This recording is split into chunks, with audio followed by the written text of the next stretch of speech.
vous parler d'écologie. Oui, les œufs bio, les poules qu'on élève, l'écologie et le judaïsme.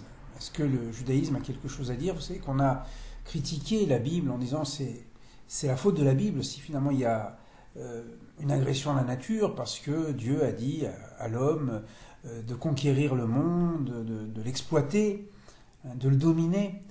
Mais en fait, c'est une mauvaise traduction. Bien, il faut être dans la cohérence du texte. Comme toujours, on ne connaît pas le judaïsme, on ne connaît pas la Bible, on connaît par oui dire. Comme disait Job, je connais Dieu par oui dire, mais ensuite il apprend à connaître Dieu, ce que l'homme peut connaître de Dieu. Et bien la même chose, il faut plonger dans le texte de la Torah, voir exactement ce qui est dit. Qu'est-ce que ça veut dire cette conquête, cette domination?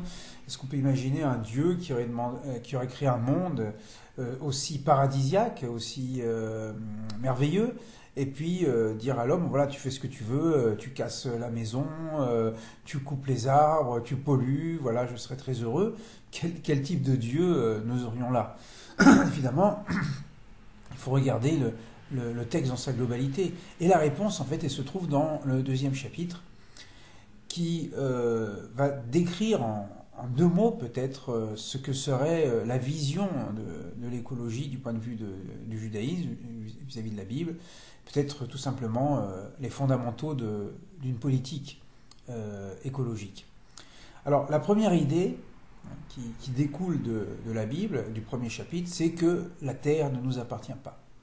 La terre appartient à Dieu, il en est le créateur et donc le propriétaire. Nous sommes que des locataires. Évidemment, si on n'est pas croyant, et je respecte aussi celui qui ne croit pas, eh bien on pourrait dire la terre ne lui appartient pas, elle appartient à ses enfants, par exemple.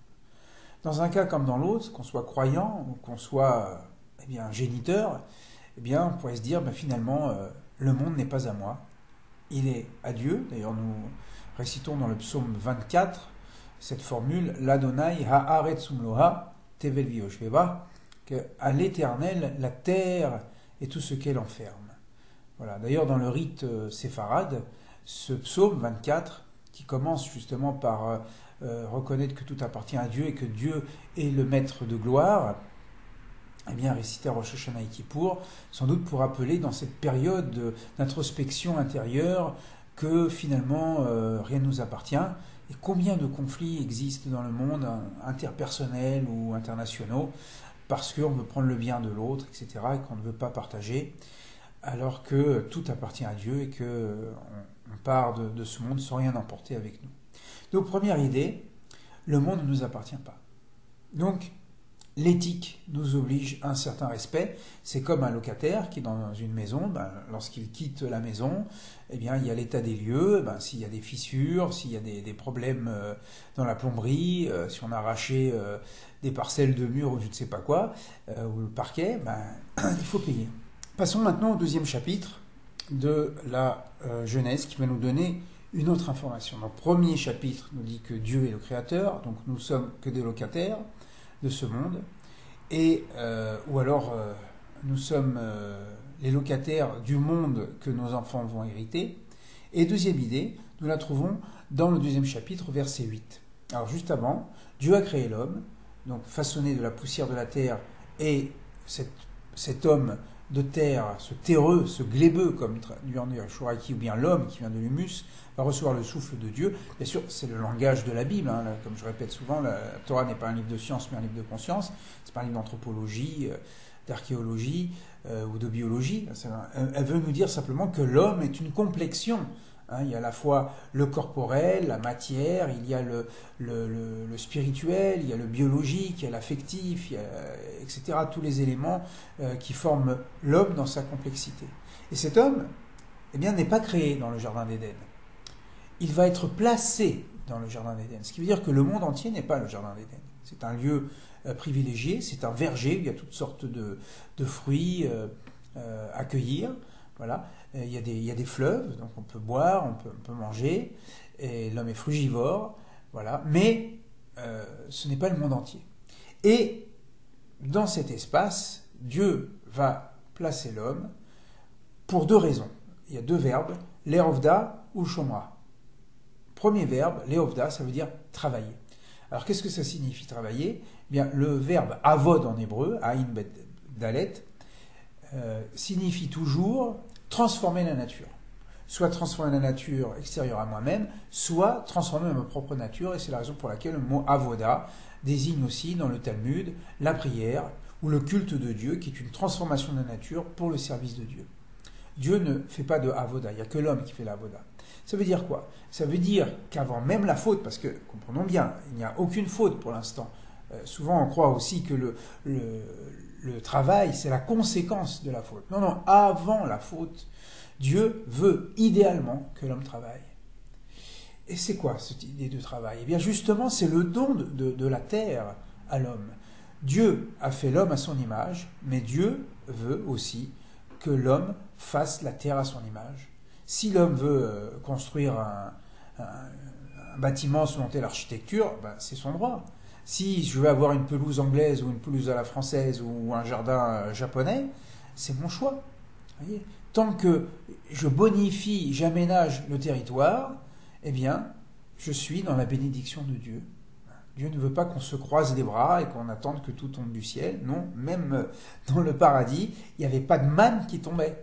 Il y avait des fruits, il fallait entretenir, il fallait cultiver. On pourrait dire le premier métier de l'homme, c'est jardinier, cultivateur. Donc ça, c'est une bonne chose de travailler. Mais, il y a quand même un bémol, si on peut dire, à placer, à savoir le deuxième terme, ul shomra. Ul shomra, ça veut dire de garder, de conserver. Quelle est la limite de mon travail, de ma transformation de la nature?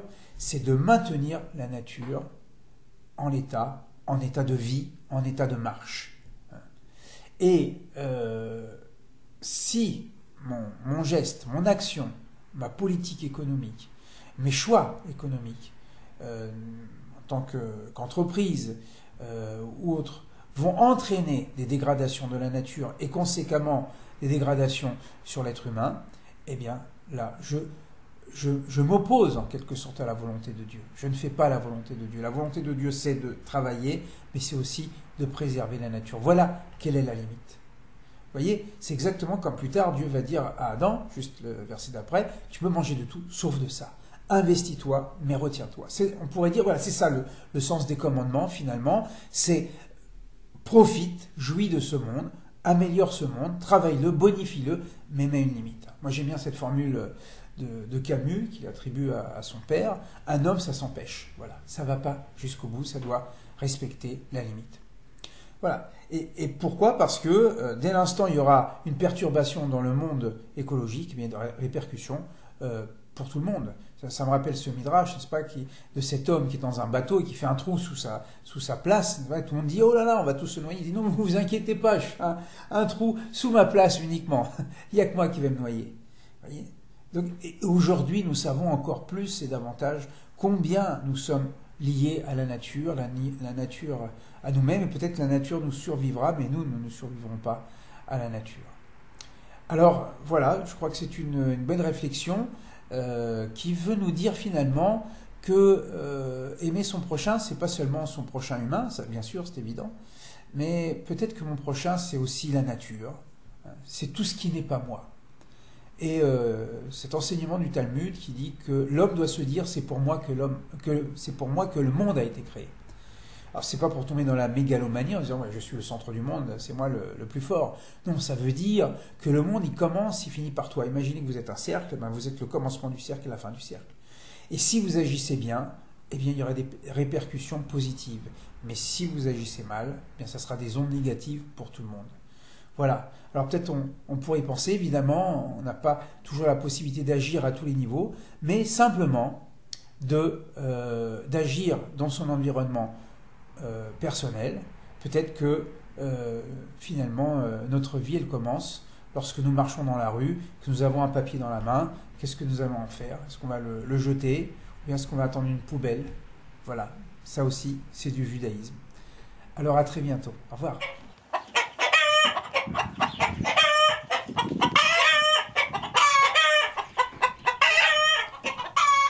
Vous n'avez pas vu ma poule?